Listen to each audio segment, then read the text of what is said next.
pakai kayaknya SPSS kita minggu perlu. berikutnya. Aduh, di-record lagi. Assalamualaikum Record. Pak. Kenapa Oh, nge-record? udah nge-record aja. Welcome Pak Misbah. Welcome, Assalamualaikum. Waalaikumsalam Waalaikumsalam Warahmatullahi warahmatullahi wabarakatuh. wabarakatuh. Masih ceria ya sore pun ya. Terus Pak, Iya, Pak. harus ceria Pak. Curhat Pak. Iya, Pak. Ini yang kita Pak. tunggu Pak, kuliah ini Pak. Bu Astri berbunga-bunga itu. Ayo pantun Pak, pantun. Aduh, pantun. Kenapa ya? Belum nyiapin.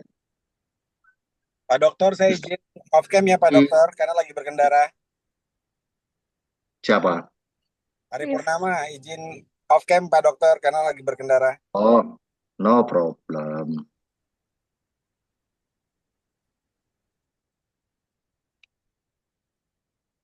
Ini kenapa tampilannya saya yang Saya Oh. bawa paling ganteng. itu ya? Iya. Jadi Jadi GR, aduh. Masya Allah. Yang laki ganteng, yang perempuan cantik. Aduh, makasih, Pak. Terima kasih Pak.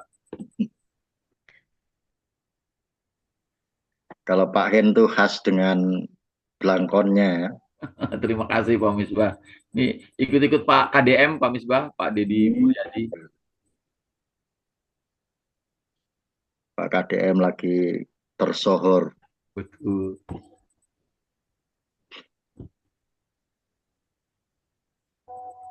Gimana? Apa topik kita hari ini? Positivisme, ya. Betul, Ya, betul. betul Pak, positivism. Positivism. Bu Nurlina bukan?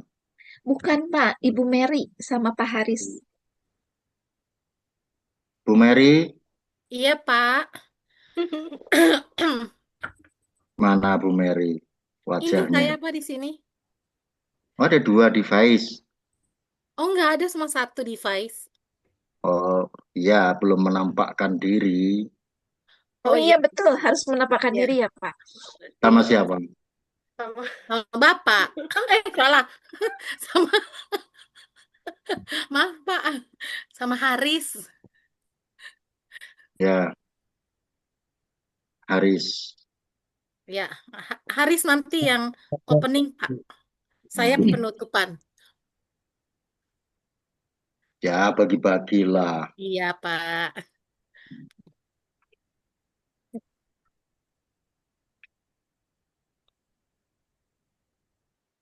Udah Ini lihat saya, sudah Pak?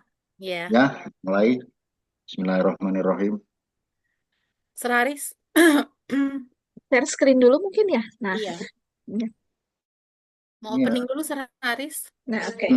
Baik, Nah, punya hotel ini, Mister ini. Punya apa? Punya hotel. Seraris. Iya, Kayaknya Oh, lebih iya? hotel. Wah, diem ya dulu. di bukan. Marekon itu ada. Ya, di tempat Gimana? ada Pak, Hotel Haris. Juga ada. Oh, Teh Haris ya? Oh iya, gue belum. Iya, itu punya beliau. Ini lagi di kantor sekolah Pak Dokter. Saya lagi di Ya. sekolah. Ya, Ya. oke Di dah. dalam ruangan sekolah. Hmm. Ya. Baik. Assalamualaikum warahmatullahi wabarakatuh. Waalaikumsalam. Waalaikumsalam warahmatullahi wabarakatuh. Hari ini Masya Allah ya, kita masih berjuang di jam terakhir, di jamnya Dr. Misbah, yang Insya Allah mudah-mudahan bermanfaat ya apa yang kita bahas pada siang hari ini. Baik, sebagaimana kita ketahui bersama di kesempatan ini, kami, ya, saya dan Miss Mary akan menjelaskan tentang positivisme dan positivisme logis. Baik.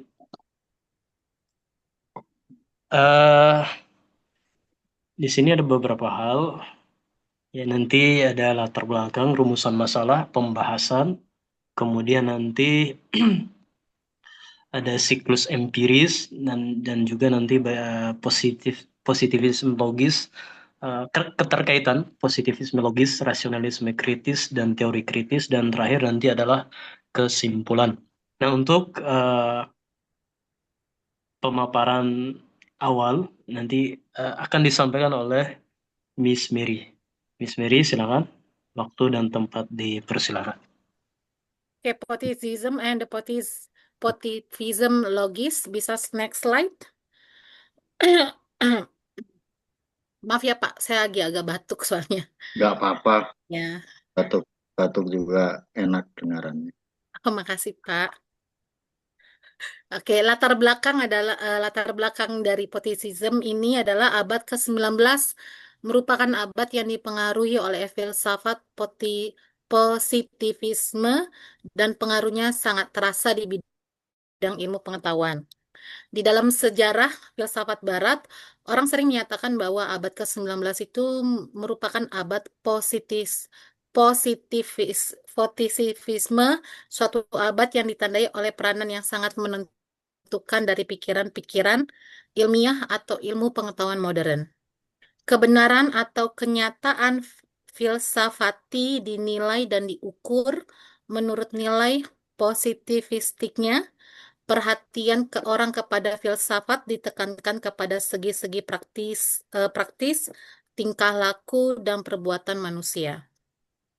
Orang tidak lagi memandang penting tentang dunia yang abstrak. Positivisme lahir atau dirintis oleh Auguste Comte tahunnya di tahun 1798 sampai 1857 yang dianggap sebagai bapak ilmu sosiologi barat.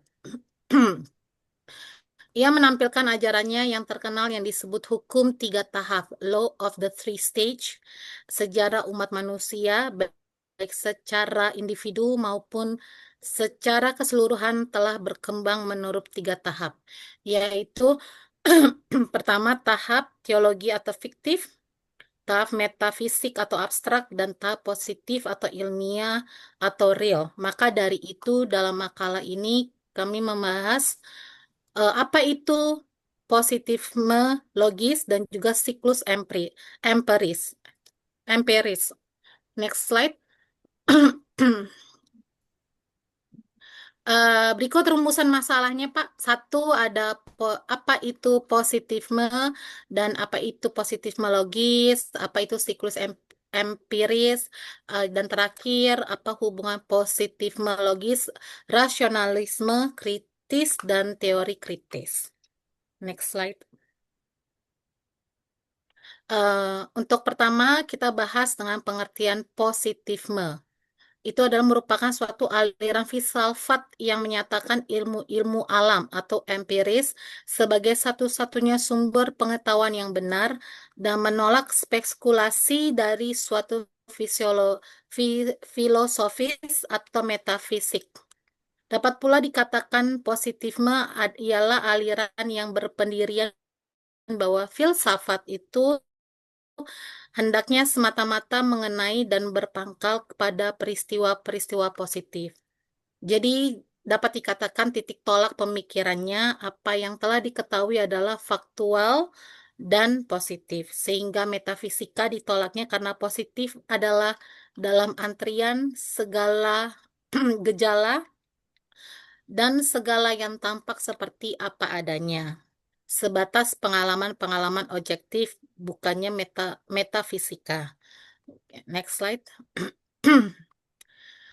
Berikut sejarah kemunculan positivisme ialah positivisme pertama kali digunakan oleh Saint-Simon sekitar 1825. Prinsip filosofik tentang positivisme dikembangkan pertama kali oleh seorang filosof berkebangsaan Inggris yang bernama Francis Bacon yang hidup di sekitar pada abad ke-17.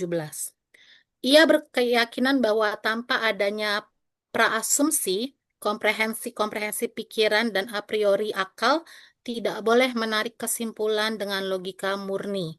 Maka dari itu harus melakukan observasi atas hukum alam. Next. I think this one. Ajaran-ajaran dalam filsafat positifisme Positifme memuat nilai-nilai dasar yang diambil dari tradisi ilmu alam yang menempatkan fenomena yang dikaji sebagai objek yang dapat dikontrol,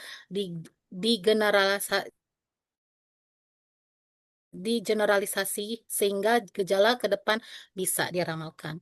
Berikut next slide bisa dilanjutkan oleh Bapak Haris. Sir? Miss Mary masih lanjut. Ya, nanti bagian ketiga. Oke, oh iya ya, oke. Miss Mary Oke, saya lanjut ya Pak. Positifme logis atau filsafat analitis. Positivisme. Oh ya, sorry, positifme logis atau filsafat analitis. Tokoh filsafat analisis dan pemikirannya positivisme logis mempercayai bahwa objek-objek fisik atau data inderawi sebagai pola-pola dan data-data yang konstan, sehingga pernyataan ilmiah yang kemudian menjadi titik tolak filsafat analitis ketika menyatakan verifikasi sebagai kriteria ilmiah dan non-ilmiah. Filsafat analitis menganggap bahwa permasalahan filsafat dapat diselesaikan melalui penggunaan bahasa yang ketat. Next slide. Oke, ini slide ketiga, slide selanjutnya dilanjutkan oleh Sir Oke, Haris. cukup Miss Mary. Ya. Baik. Terima kasih Miss Mary. Oh, sama-sama.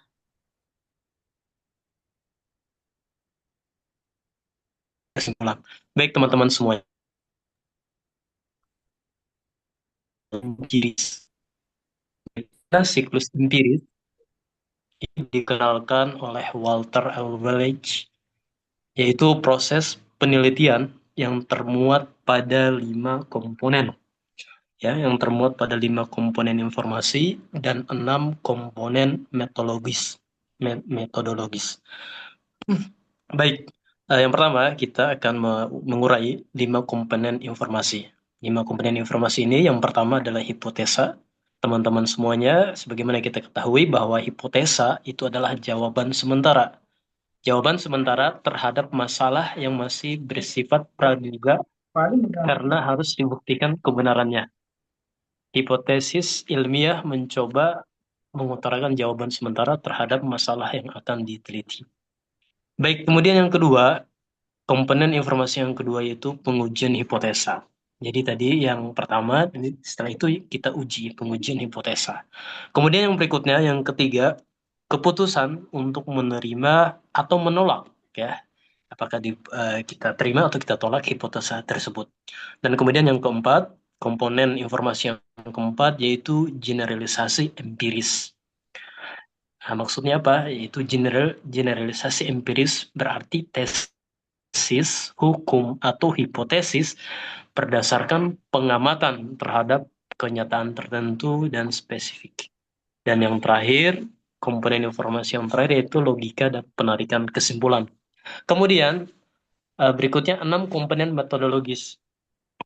6 komponen metodologis ini, yang pertama adalah pengamatan, kemudian yang kedua pengukuran yaitu ringkasan sampel dan ini maaf Pak Dokter, slide-nya nggak ada. Ini. Nah itu ada. Buat di masih slide ini yang keempat Pak Dokter. Ya. Oh. Itu ini masih di poin. Haris ngejelasin Pak. Kelewat di ya di sini ya. Baik. Itu ini yang masih poin 3. Ya, tadi yang slide yang sebelumnya Miss Afwan. Sorry. Nomor 3. Iya. Ini Afwan, maaf ini tidak tercantum ya. Saya bacakan saja. 6 metodologis itu yang pertama pengamatan, kemudian yang kedua pengukuran, kemudian yang ketiga pembentukan konsep, proposisi dan penyusunan proposisi, kemudian yang keempat teori, yang kelima deduksi, deduksi logis, dan keenam penjabaran instrumen menentukan skala penentuan sampel. Ini ya sifat model penelitian ini mencerminkan kerumitan, seni, vitalitas, kemampuan dan dalam ilmiah dan humaniora, objektivitas, sistematika, dan rasionalitas hasil penelitian ditentukan oleh proses penelitian yang tercermin dalam 5 komponen informasi tadi yang setelah kita sebutkan dan 6 komponen metodologis yang baru saja juga kita sebutkan. Baik, kemudian berikutnya, slide berikutnya, yang keempat, bagian yang keempat. Ya, posisionalisme kritis dan teori kritis. Oke, teman-teman semuanya, secara umum pengertian positif adalah suatu menyatakan sebagai sumber pengetahuan yang benar, menolak yang tidak mengenal ada semua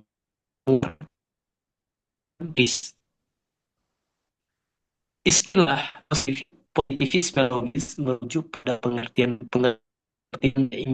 ilmiah, negativisme, empirisme logis, akan tetapi lebih lazim dengan neopositivisme atau positivisme logis.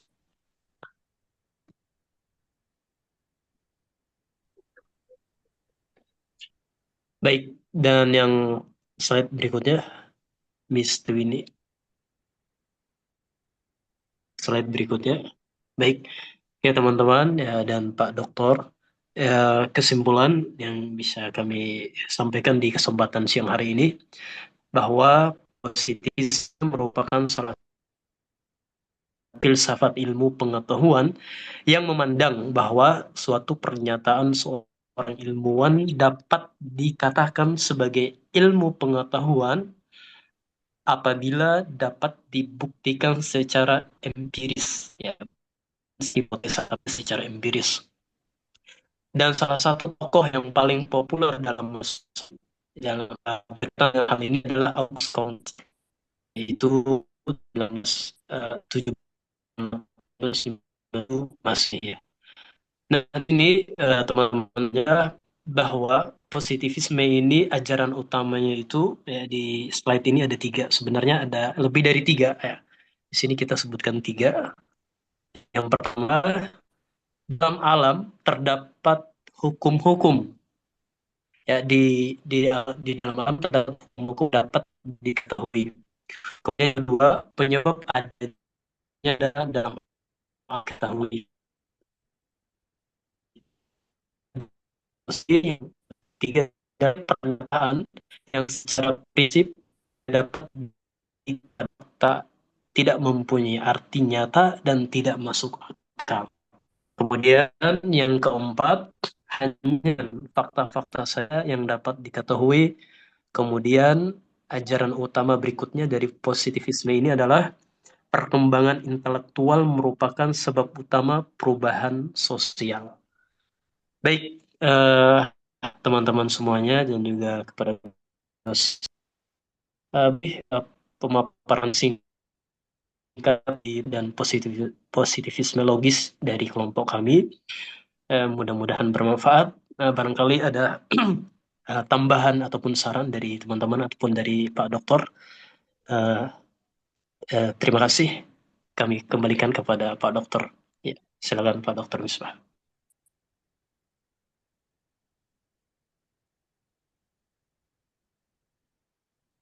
Baik, terima kasih Pak Haris dan Miss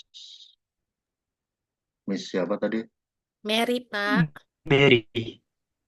Bu Mary. Merianti bukan? Iya, Pak. Mary ya. Ini gimana, mau bertanya teman-teman atau ditambah dulu sama saya?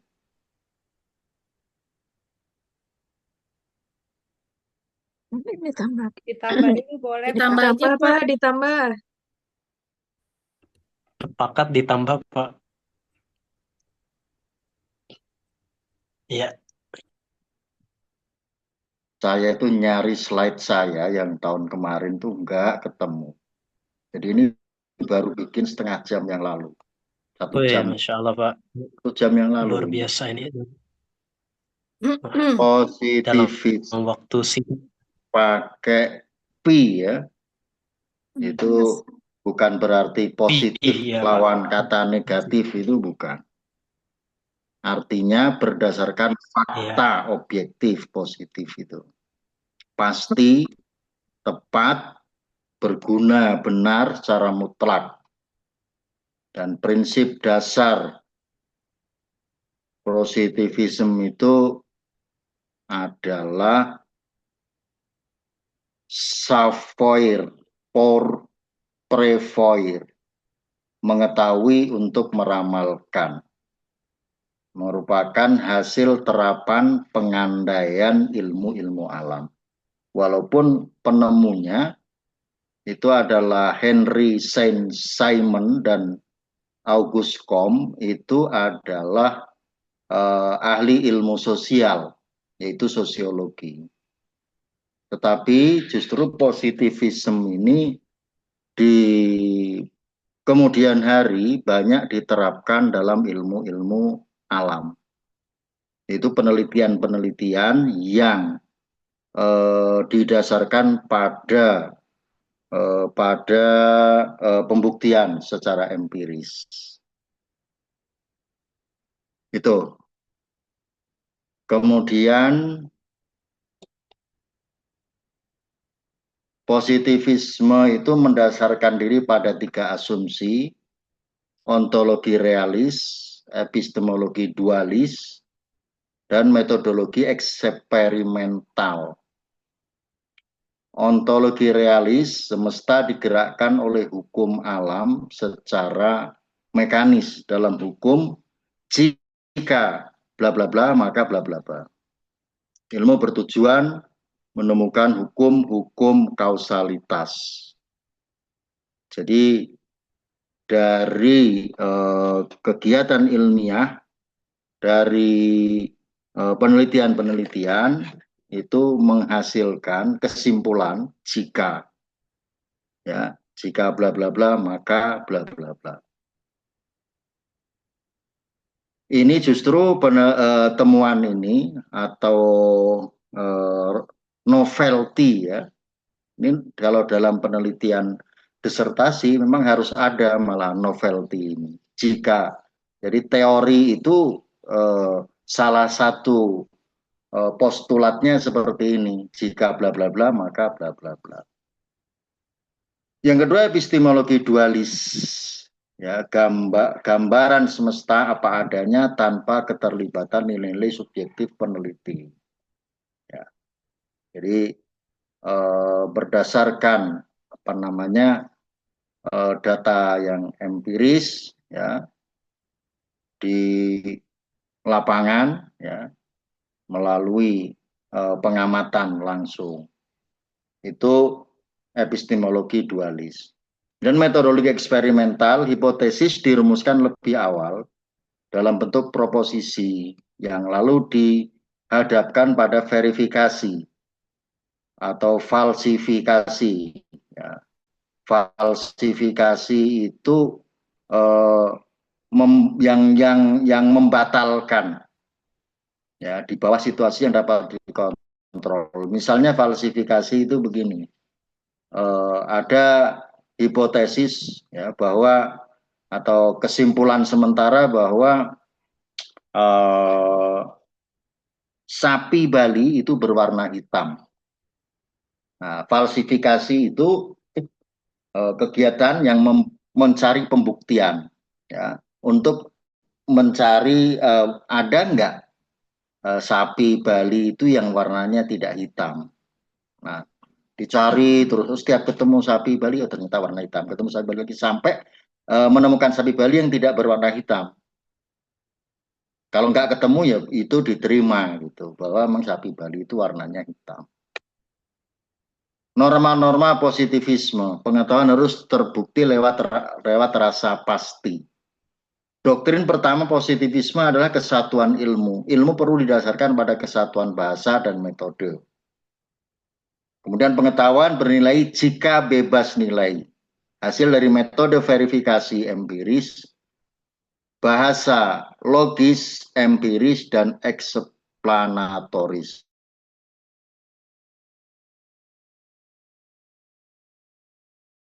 Itu bebas untuk mengembangkan pengetahuan, itu bebas nilai. Sampai misalnya untuk pengembangan pengetahuan, misalnya sampai harus mengambil organ tubuh manusia ya yang sudah meninggal misalnya, itu nggak ada pekewuh-pekewuhnya, diambil aja untuk pengembangan pengetahuan tanpa mempertimbangkan hal-hal lain. Nah, kalau di positivisme seperti itu. Norma-norma positivisme, pengetahuan harus terbukti lewat rasa pasti, jadi harus terbukti secara pasti, dan kepastian metodis sama penting dengan rasa kepastian. Yang ketiga, ketepatan pengetahuan jika dijamin oleh teori yang kuat. 4, pengetahuan ilmiah harus digunakan secara teknis. Pengetahuan tak pernah selesai dan relatif. Positivisme logis. Ya, ini merupakan kritik dari positivisme. Positivisme logis berkeyakinan pengetahuan kita tentang dunia hanya dimungkinkan oleh bahasa prinsip dasar. Positivisme logis menolak perbedaan ilmu alam dan ilmu sosial, menganggap pernyataan yang tak dapat diverifikasi secara empiris seperti etika, estetika, agama, dan metafisika sebagai nonsen. Jadi tadi yang bebas nilai tadi itu tidak mempertimbangkan etika, estetika, agama untuk pengembangan ilmu. Tetapi di positivisme logis itu tanpa mempertimbangkan itu etika, estetika, maka ilmu pengetahuan yang dihasilkan itu sebagai nonsen. Menyatukan semua ilmu dalam satu bahasa universal. Filsafat bertugas menganalisis kata-kata atau pernyataan. Ya, maka ketika melakukan penelitian, ya itu sebetulnya nanti Anda ketika menyusun tesis itu adalah sedang berfilsafat untuk menganalisis kata-kata atau pernyataan. Ini terutama penelitian dengan data-data yang berupa kata-kata, berarti penelitian kualitatif. Memang kemudian positivisme logis ini nanti akan berkembang ya dan menghasilkan satu aliran namanya post-positivisme. Nah, post-positivisme itu dalam penelitian itu adalah penelitian-penelitian yang bersifat atau dengan pendekatan kualitatif. Filsafat harus berpijak pada akal sehat atau analisis. Tujuan filsafat menjelaskan bahasa dan pikiran. Ya. Jadi ini masih lanjutan dari positivisme logis yang menyatukan semua ilmu dalam bahasa universal, yaitu filsafat yang bertugas menganalisis kata-kata pernyataan tadi. Filsafat harus berpijak pada akal sehat atau analisis. Tujuan filsafat menjelaskan bahasa dan pikiran. Pernyataan yang diverifikasi atau difalsifikasi adalah pernyataan yang menggambarkan kenyataan. Bila pernyataan sesuai dengan kenyataan, maka ia benar dan sebaliknya. Prinsip dasarnya, sebuah pernyataan bermakna jika dan hanya jika dapat dibuktikan secara analitis empiris, atau jika sesuatu tak dapat dilihat atau diukur, maka hal itu tak bermakna dan tak layak untuk diperbincangkan.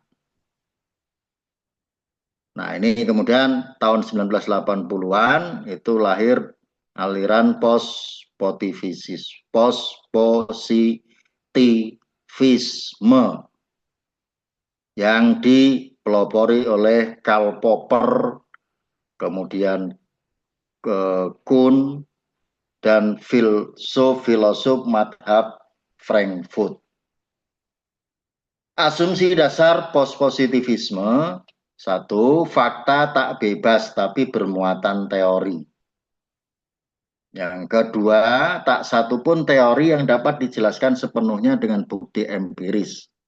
Bukti empiris berkemungkinan menunjukkan fakta anomali atau tak dikenali. Fakta tak bebas tapi penuh dengan nilai.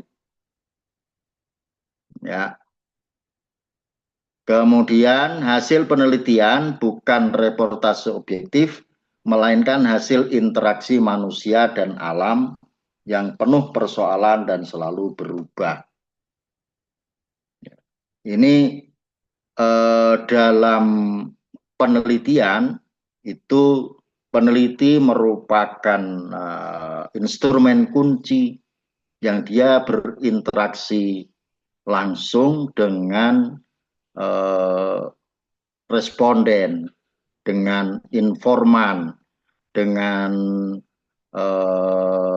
setting sosial, ya, dan itu dinamis semua itu.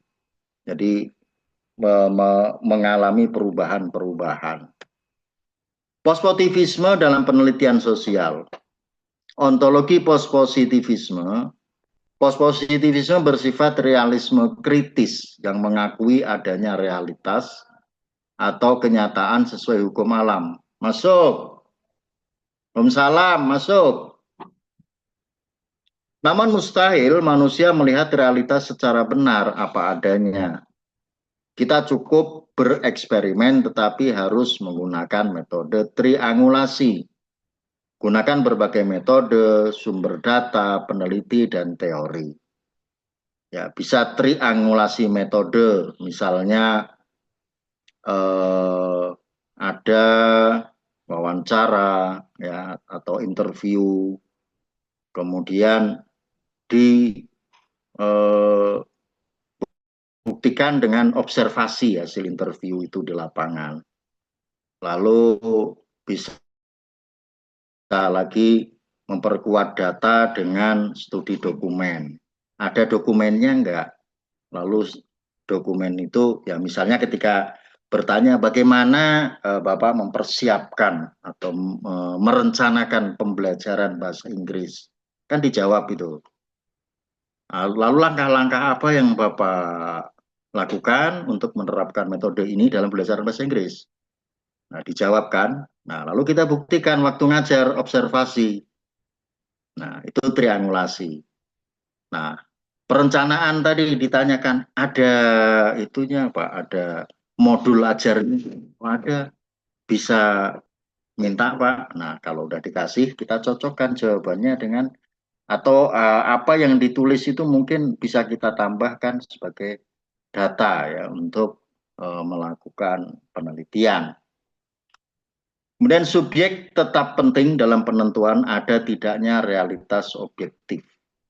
Nah, jadi subjek dalam penelitian ilmiah itu ada namanya subjek penelitian, yaitu orang yang melakukan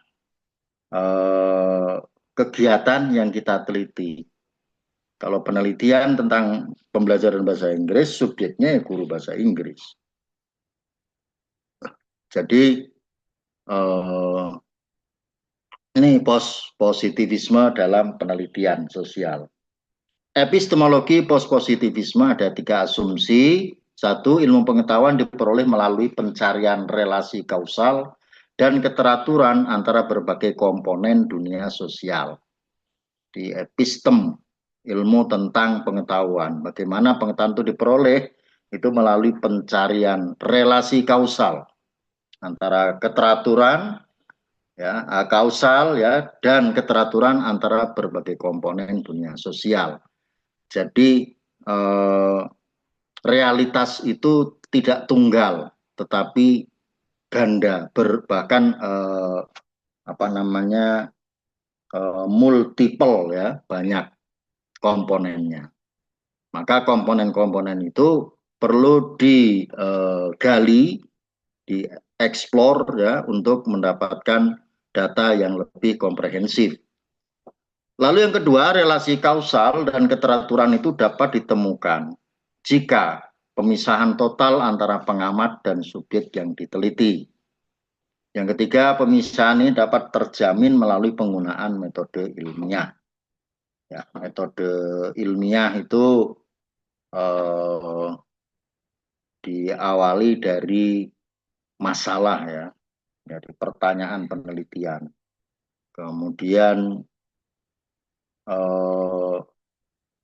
merumuskan masalah, mengumpulkan data, sebelum mengumpulkan data pasti membuat instrumen dulu, mengumpulkan data, kemudian mengolah data, ya, menganalisis dan menarik kesimpulan. Epistemologi pospositivisme ini sudah tadi ya. Relasi antara pengamat dengan realitas yang diteliti tidak dapat dipisahkan. Nah, ini dalam pospositivisme. Kalau positivisme itu pengamat ataupun peneliti dengan yang diteliti itu nggak ketemu pun bisa. Ya, karena biasanya instrumennya atau teknik pengumpulan datanya yang pertama adalah kuesioner. Ya, dengan alatnya, dengan instrumennya butir-butir angket. Itu kalau sudah dibuat, disusun, dan sudah diuji validitas dan reliabilitasnya, itu tidak harus ketemu peneliti.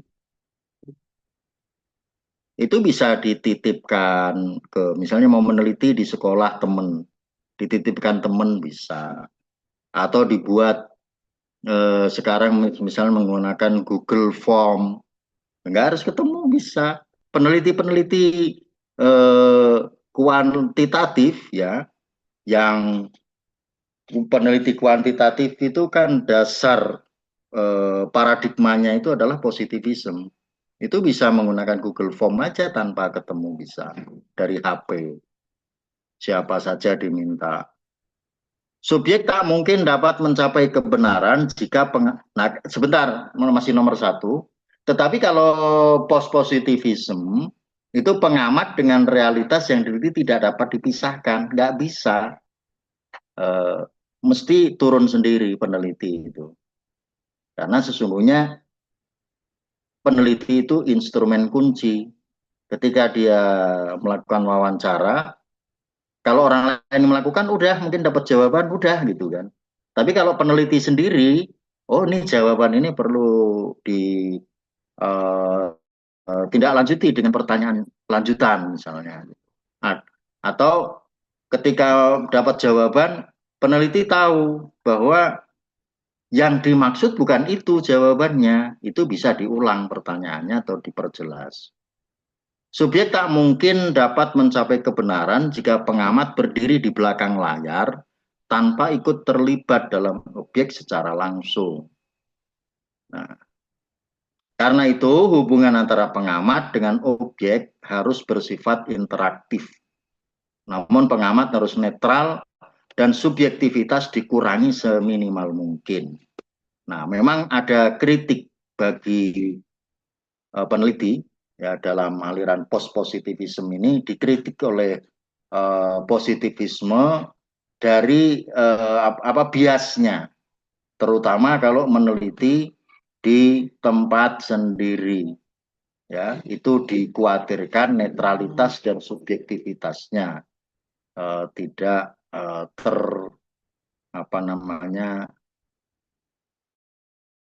tidak netral dan tidak subjektif, dan tidak objektif. Nah, akhirnya ini perlu dihindari oleh peneliti kualitatif. Ya. Tetapi harus tetap interaktif dengan informan. Struktur dan fungsi teori dalam postpositivisme. Struktur teori. Teori merupakan abstraksi dari kenyataan atau realitas. Teori harus logis dan berhubungan dengan realitas. Yang ketiga, jadi teori yang digunakan dalam penelitian adalah teori yang telah dikonstruksi sedemikian rupa, bukan diterima begitu saja. Ya, jadi dalam penelitian post kualitatif itu berangkat dari teori memang, ya, tetapi di sini peneliti ini ya dalam mengkaji teori, dalam mengambil teori nggak asal ambil ya, tetapi harus dilihat teori yang dapat mendukung atau menjadikan pijakan untuk melakukan penelitian. Teori terdiri dari satuan-satuan pembentuknya. Teori harus menspesifikasi hukum-hukum interaksi antara unit-unit yang dimiliki dan batasan konsep penerapan teori. Jadi teori harus diubah menjadi definisi operasional. Jadi memang di teori itu ada grand ya, ada grand teori, ada middle teori, dan ada applied teori. Nah, makanya dipersyaratkan untuk penelitian itu, khususnya yang applied teori, itu adalah teori-teori yang baru. Ada yang mensyaratkan 5 tahun terakhir, paling lama itu 10 tahun terakhir. Sehingga bisa dioperasionalisasikan dalam kondisi pada saat melakukan penelitian. Fungsi teori, umumnya teori berfungsi menentukan keteraturan atas pengalaman yang tak teratur. Fungsi khusus teori, explanation, ya, untuk menjelaskan. Yang kedua ada prediction. Yang ketiga control, untuk mengontrol. Ya.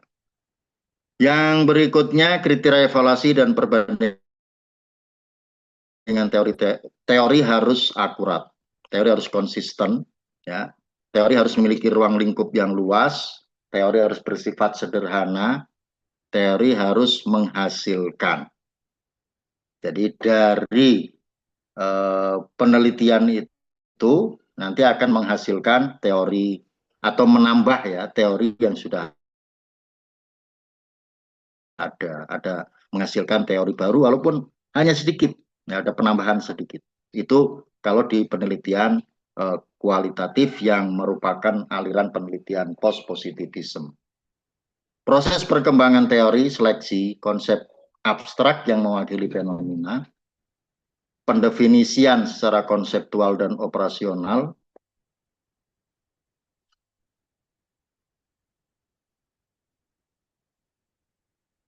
menghubungkan konsep lewat proposisi, pengujian teori dengan bukti penyelidikan, mengontrol penjelasan alternatif lewat desain studi, pengolahan definisi dan prosedur umum untuk penelitian oleh komunitas ilmiah, penggunaan bukti-bukti yang tidak bersifat bias dalam membuat klaim kebenaran, rekonsiliasi teori dan observasi objektif.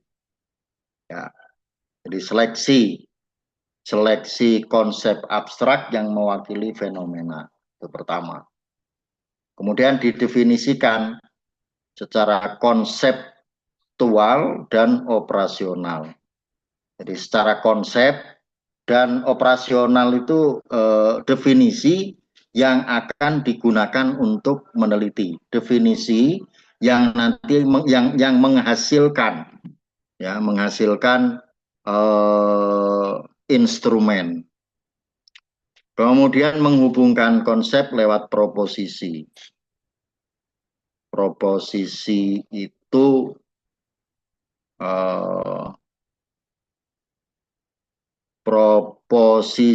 itu ada kaitannya dengan logika ya, yang ada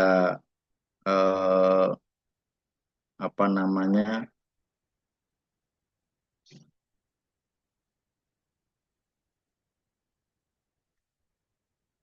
biasanya ada kalimat apa lupa saya. Kemudian kesimpulan. Ada misalnya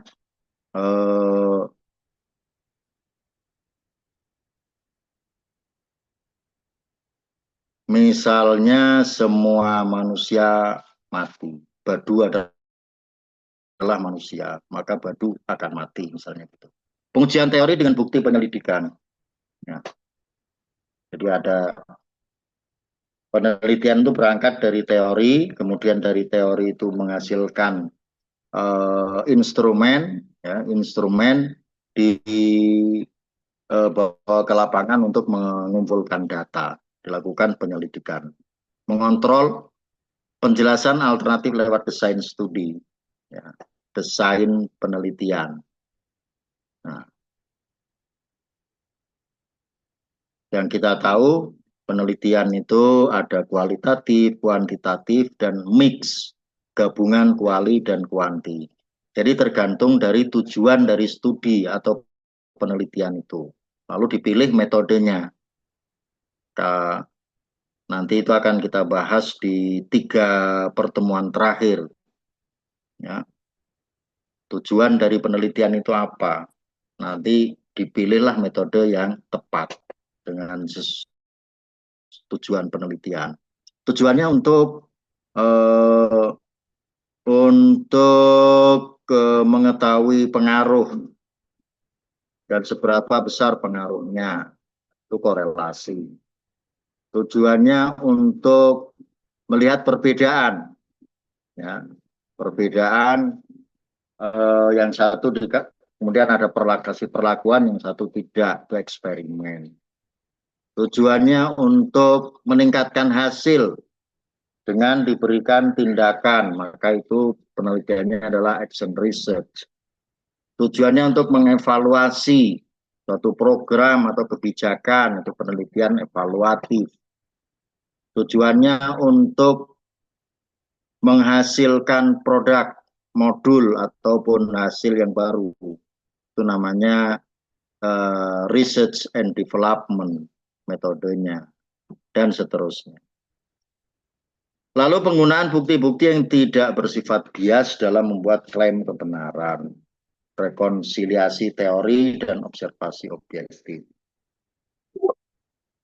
Selesai kayaknya. Demikian tambahan dari saya.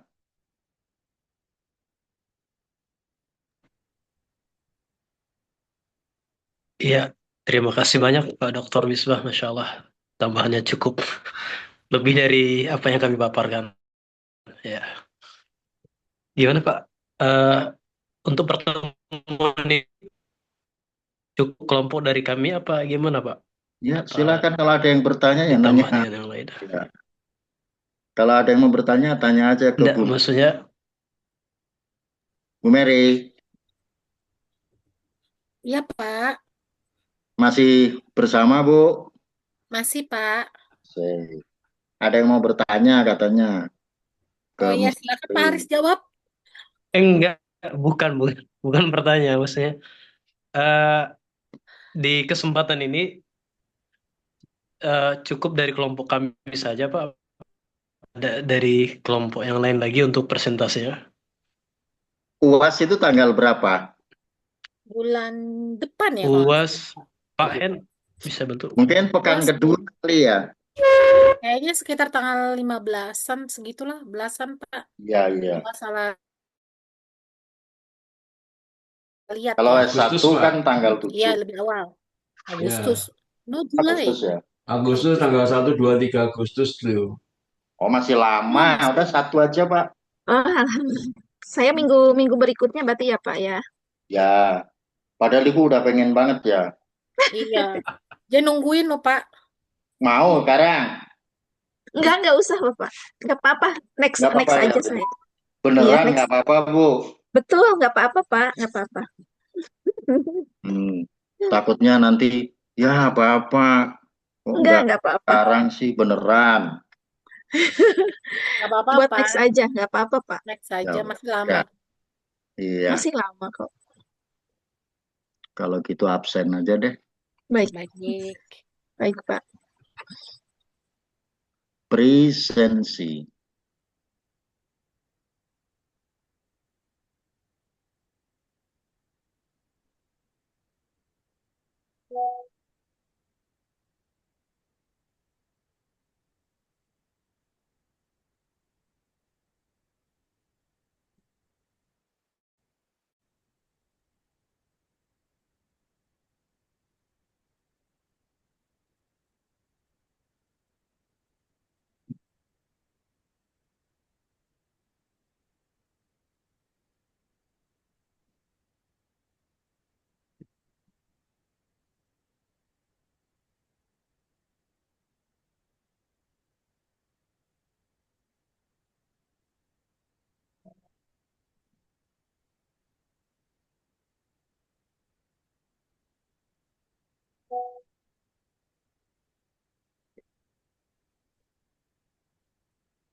Putri Andini ada nggak?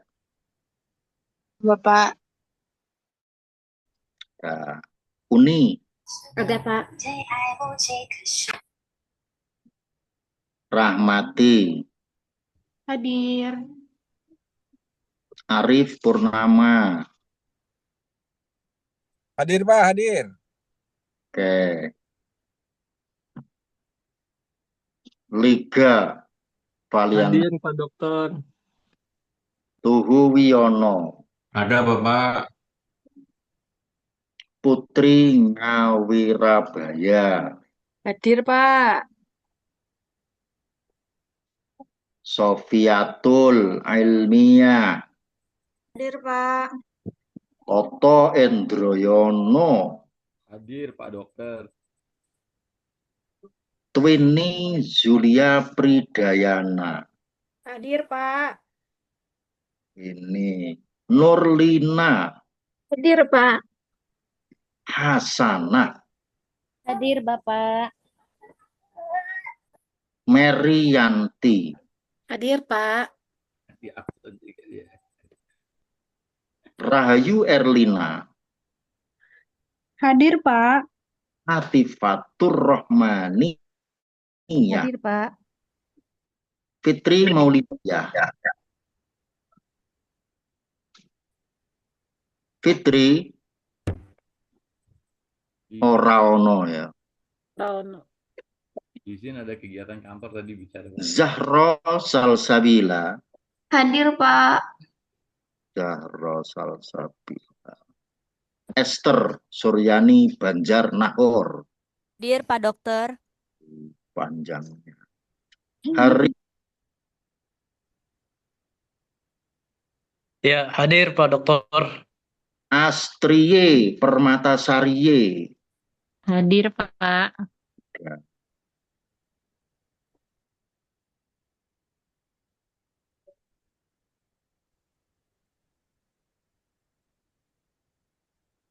Baik, demikian pertemuan kita pada hari ini. Tadi udah ditutup belum sama Mary tadi?